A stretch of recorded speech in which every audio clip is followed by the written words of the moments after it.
प्राणी संपद विकास विभाग सुवर्णपुर द्वारा राज्य स्तरीय गो पूजन और गो संवर्धना समारोह 2025 सोनपुर म्युनिसिपालिटी कल्याण मंडप ठारे जिलापाल डॉक्टर नृपराज साहू सभापतित्व में अनुष्ठित हो जाइछि। उक्त उत्सव में मुख्य अतिथि तथा उद्घाटक भाव में इंजीनियर रघुनाथ जगदला विधायक बीरमहाराजपुर जोग देइथिले।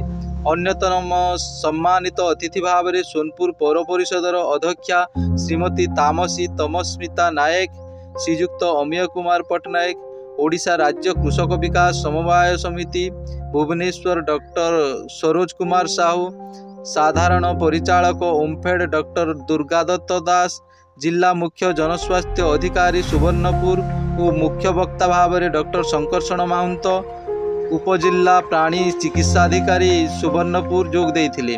गोपालन क्षेत्र में जेमिति अधिकरू अधिक चाषी लाभवान होगा सहित आत्मनिर्भर हो पारे से दिगरे सरकार अधिक गुरुत्व देउथुवा विधायक प्रकाश करथिले। राज्य स्तरीय गो संवर्धना पाई सुवर्णपुर जिला को सरकार चयन करिथिबारु यह आम सुवर्णपुर जिलार गो चाषी को आहुरी उत्साहित करिबो बोली जिलापाल प्रकाश करथिले।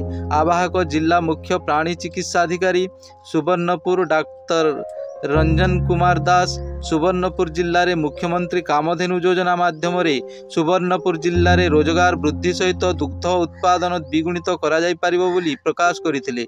एही उत्सव उपलक्षे एक गाई और बाछुरी प्रदर्शनी, गो पूजन, प्रासंगिक कृषक वैज्ञानिक आलोचना चक्र अनुष्ठित होइथिला।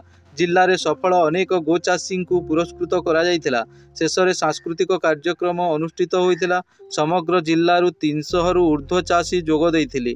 सभा को डॉक्टर प्रियव्रत बेहरा और डॉक्टर सुब्रत पुरोहित परिचालना करथिले।